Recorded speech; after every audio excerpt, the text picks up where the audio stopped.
You begin with a question that appears simple but disrupts every assumption you hold.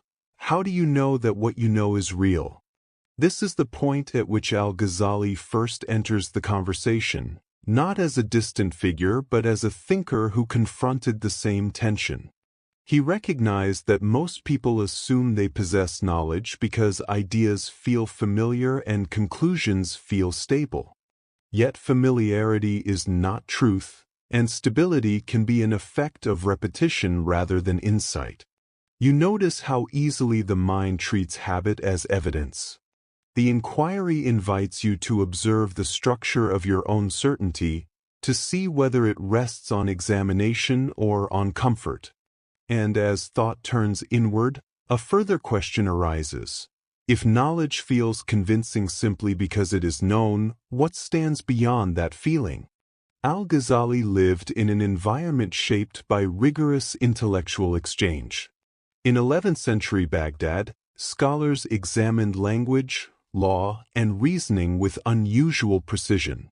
Philosophers explored metaphysics through structured arguments, while mystics questioned whether rational thought could reach the deepest truths. It was a setting confident in the power of the intellect, yet also aware of its limitations. Al Ghazali participated in these debates with mastery, but he eventually sensed that the certainty pursued by scholars was not guaranteed by their methods. He began to wonder whether a system built entirely upon reasoning could justify itself. And if it could not, what foundation remained?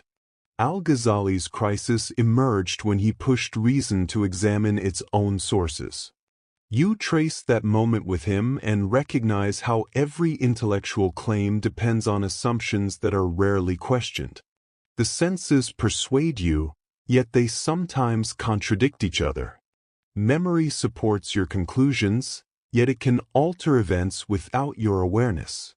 Intellect provides order, yet it often defends the patterns it already trusts.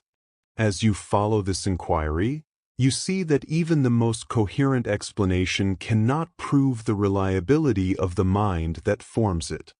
Doubt begins not as an emotional disturbance but as a rational insight. Tools that validate knowledge are themselves in need of validation. And if those tools are uncertain, where does certainty begin? Reason organizes thought and reveals contradictions, but Al Ghazali observed that it cannot verify its own foundations. You reflect on this and see how logical systems function only after their premises are accepted. They depend on consistency that cannot be proven without assuming consistency. They rely on inference that cannot justify itself without circularity. This realization does not diminish reason, it simply places it within its proper boundary. You begin to understand that rational inquiry can lead you toward clarity but cannot supply the certainty it seeks.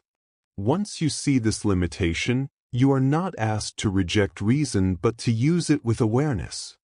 And then another question forms. If reason cannot deliver certainty, what mode of understanding can? Al Ghazali shifted the inquiry from external systems to the inner field of awareness. He suggested that knowledge reflects itself through the state of the one who knows. You consider this possibility and observe how perception is shaped before reasoning even begins. When desire influences judgment, facts seem arranged toward preference. When fear shapes attention, information appears narrowed. When habit governs expectation, ideas seem true because they repeat familiar patterns. The inquiry becomes less about gathering evidence and more about clarifying the lens through which evidence is interpreted.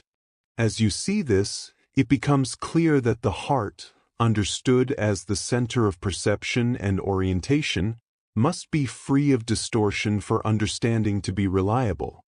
But if the heart requires clarity to know truth, what grants clarity to the heart? Doubt, for Al Ghazali, became a discipline rather than a failure. You follow this approach and observe how questioning each assumption reveals the structures directing your thinking. Doubt becomes a method that clears away what is unexamined. It is not an endless negation but a refinement of inquiry. By placing pressure on every claim, you begin to see which ideas fall away easily and which ones remain because they align with something deeper than personal preference. In this process, doubt transitions from a destabilizing force into a guide. Yet as the questioning continues, a paradox appears. The more you doubt, the less solid the doubter becomes. And this leads to a deeper inquiry. If the seeker is unstable, how can doubt lead to stability? Al Ghazali realized that certainty does not emerge from constructing a final argument but from transforming the conditions of awareness. You begin to sense how insight arises when thinking no longer clings to predetermined conclusions. Understanding becomes a form of direct recognition rather than deduction. It is the point at which truth becomes evident without being forced. This shift is rational in its demand for clarity yet not dependent on logical sequence. It appears when the assumptions that cloud perception are removed. And as you observe this, you encounter the subtle transition in which knowledge becomes self-evident. But this recognition introduces a new inquiry. If insight appears without argument, what allows it to appear at all? Here the inquiry moves toward its final movement. You recognize that certainty cannot be claimed, constructed, or defended. It becomes present when the mind sees its limits and no longer attempts to exceed them. Al Ghazali understood that truth does not belong to the thinker. It reveals itself when thinking releases its insistence. You begin to see that the search dissolves when the one who searches no longer asserts ownership over the outcome. What remains is a quiet awareness in which understanding is neither affirmed nor denied. And in that stillness, a final question emerges without urgency. If truth is evident when thinking subsides, what is the nature of knowing itself?